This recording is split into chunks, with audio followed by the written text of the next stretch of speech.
Is it better to work with a real estate team or a solo agent? Now, that answer might not be as clear-cut as you think it is. There's both pros and cons to working with a real estate team or a solo agent, and really what is best for you comes down to you, the consumer. So as a buyer or as a seller, what are you looking for in an agent if you're going to list your home or if you're going to purchase a property? And that's really what's going to determine what the best fit is for you. Now, I personally work on a real estate team. We have 4 agents, but I'm going to try my best to keep this video as fact-based and unbiased as possible, because at the end of the day, it really does come down to you, the consumer, what the best fit is for you.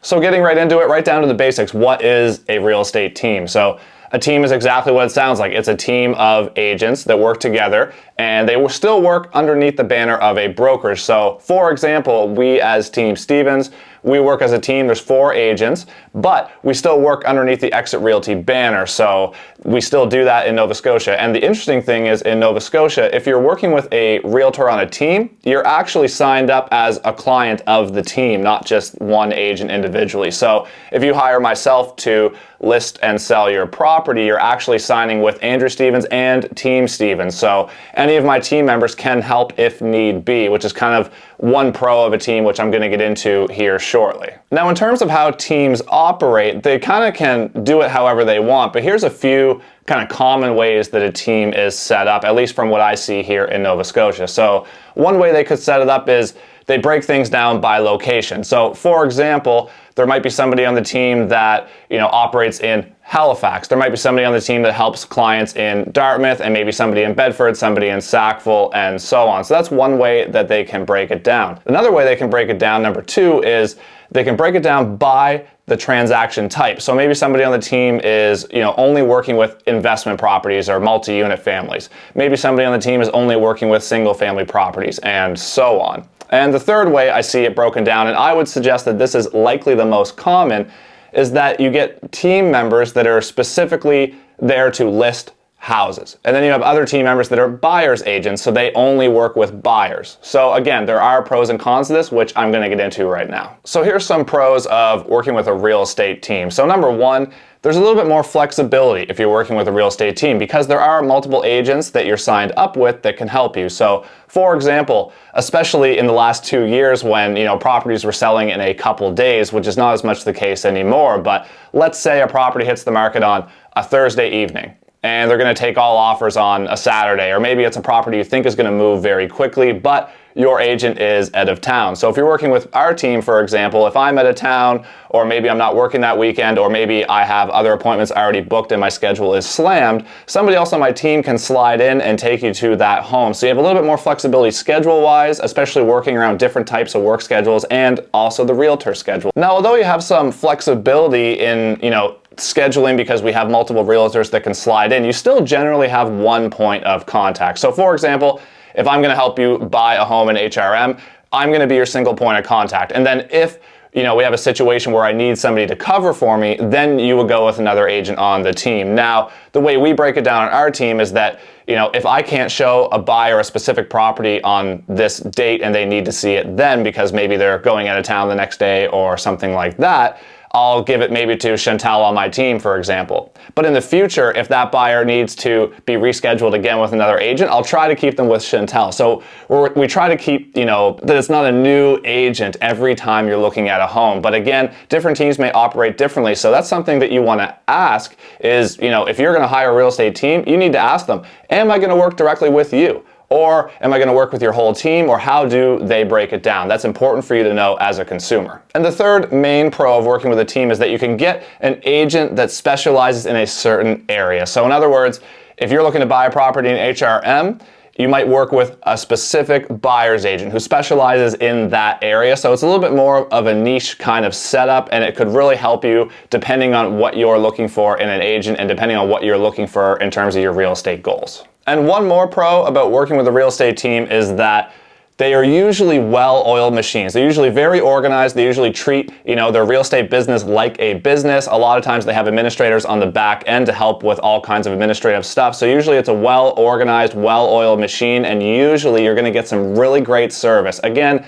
every team is different in the way they set up, but I know from my perspective, I really, really like the whole team setup because I think it just gives the client the best possible service that we can offer. Now on the flip side of that, there are a couple cons to working with a real estate team. And again, they're kind of just the opposite of what I just said as the pros. So you may be working with multiple people. So if you want one single agent all the time, no matter what, and you only want to work with that one person, a real estate team might not be for you. But if you want that flexibility, then it might be the right fit. Now, there's also a chance if you're working with a team of, some miscommunication happening, but I will say that most real estate teams should be pretty well-oiled machines, and most of them have an administrator on the back end to help with the organization aspect as well. But you just want to make sure that you're not going to fall through the cracks in any way, shape, or form. Now, before I get into the solo agent side, if you like this content and you want to see more, please click the like and subscribe to my channel. I post videos every week on YouTube about the Halifax real estate market and buyer and seller tips. Also, if you want to chat about real estate, or if you want to book a buyer consult or a seller consult with me, you can do so anytime in the Calendly link below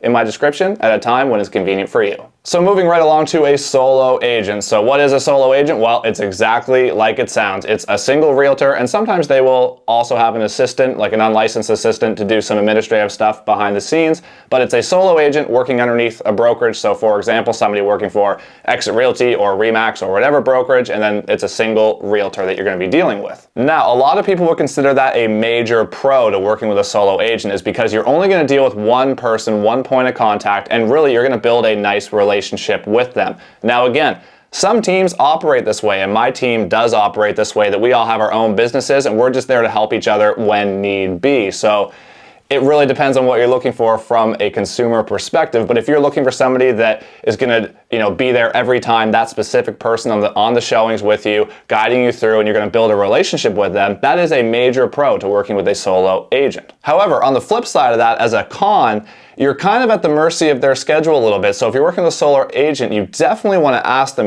what is your workload like? What's your capacity like? Because if you're somebody who's looking for, to buy a home in a hot area, for example, where homes are selling in 2 or 3 or 4 days, if you call your agent on a Monday to see a home, but they can't get you in until Thursday or Friday, that might cause you to miss out on properties. Now, a lot of solo agents still will have agents in the office that they might bounce ideas off of or bounce clients back and forth if they need help. But if you're working with a solo agent, you probably want that single point of contact and to build that relationship. So you should ask them, what's your workload like, and what happens if we can't get into this house in the first 48 hours and it sells? Those are things that you need to think about if you're working with a solo agent versus a team. Now again, in general, there is no right or wrong here. It comes down to the right fit for you, the consumer. We as realtors, I feel like we try a lot to, kind of mesh with everybody and kind of get along with everybody so we never have to say no to a client. But the reality is there's a right fit out there for everybody. Now, I might be the right fit for a lot of you guys watching here, but some of you I might not be, and it comes down to personalities, it comes down to the way they run their business. So these are, open discussions that you need to have with the team or with the solo agent before you hire them, because that'll make sure you have a smooth process going forward when you're looking to buy or sell a property.